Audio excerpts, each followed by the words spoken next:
Sigit Caryono, pasar oligopoli merupakan keadaan di mana hanya sedikit penjual sehingga tindakan seseorang produsen akan mendorong produsen lainnya. Dengan kata lain, pasar oligopoli adalah kondisi di pasar di mana didominasi oleh beberapa pelaku usaha yang memiliki skala produksi atau modal yang besar.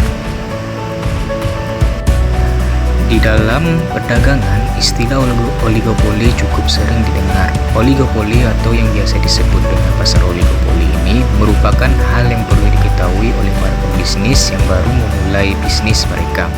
Oligopoli adalah pasar dengan persaingan tidak sempurna. Alasan mengapa oligopoli disebut sebagai pasar persaingan tidak sempurna yaitu karena di dalam pasar riset tersebut jumlah produsen tidak sebanding dengan banyaknya jumlah konsumen, sehingga untuk tetap bertahan, para pembisnis harus secara terus-menerus memasarkan produk mereka untuk menarik perhatian para pembeli. Pasar oligopoli memiliki tujuan agar para konsumen bisa leluasa memilih produk yang mereka inginkan. Inilah yang akan membuat produsen sadar untuk meningkatkan kualitas produk serta memenuhi kebutuhan konsumen mereka. Tentunya bagi produsen ini adalah tantangan tersendiri.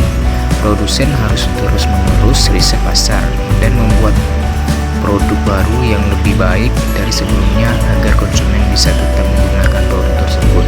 Meskipun terlihat susah, dengan menjadi produsen dalam oligopoli bisa memberikan keuntungan lebih, terutama jika strategi pemasaran yang dilakukan tepat.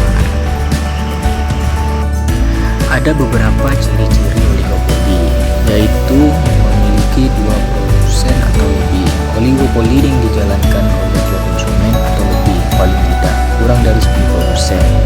Lalu ciri-ciri yang kedua yaitu produk yang dijual homogen. Dalam oligopoli, produk yang dijual bersifat homogen atau seragam. Selain itu, sifatnya juga saling menggantikan satu sama lain. Lalu ciri-ciri yang selanjutnya yaitu kebijakan produsen utama menjadi acuan. Pasar oligopoli menjadikan kebijakan produsen utama sebagai acuan oleh produsen lainnya. Lalu ciri-ciri selanjutnya itu harga barang hampir sama. Dalam pasar oligarki, barang yang dijual memiliki harga yang hampir sama. Lalu ciri-ciri selanjutnya itu ada produsen baru sulit masuk. Bagi produsen baru akan sangat sulit untuk memasuki pasar oligopoli. Produsen utama sudah memainkan harga produk sehingga produsen yang baru saja masuk akan sangat kesulitan untuk bersaing dengan harga produsen yang sudah ada. Lalu ciri-ciri yang selanjutnya itu strategi pemasaran harus matang. Dalam oligopoli, strategi pemasaran harus matang. Lalu yang selanjutnya di jenis-jenis pasar oligopoli. Pasar oligopoli murni yaitu homogen. Jenis oligopoli yang pertama ini yaitu pasar homogen. Dalam oligopoli homogen, barang yang di pasar hanya memiliki satu macam. Lalu yang selanjutnya itu pasar oligopoli diferensiasi. Lalu selanjutnya ada pasar oligopoli non kolusi. Yang terakhir pasar oligopoli kolusi. Oligopoli ini tentu mempunyai kelemahan, yaitu pertama ada produsen baru sulit masuk. Yang kedua produsen utama sangat mempengaruhi pasar. Lalu yang terakhir itu strategi marketing harus bagus.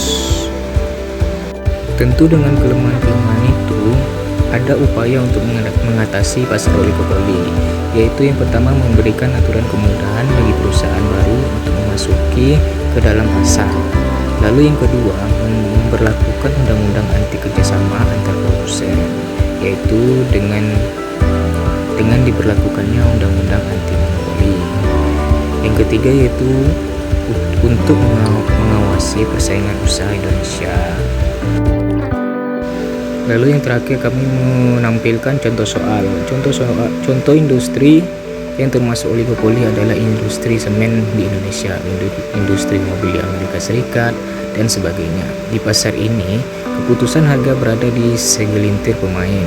Walaupun berada di banyak pemain, sebagai price leader, bagaimana segelintir pemain ini bisa membuat skema di dalam pasar oligopoli.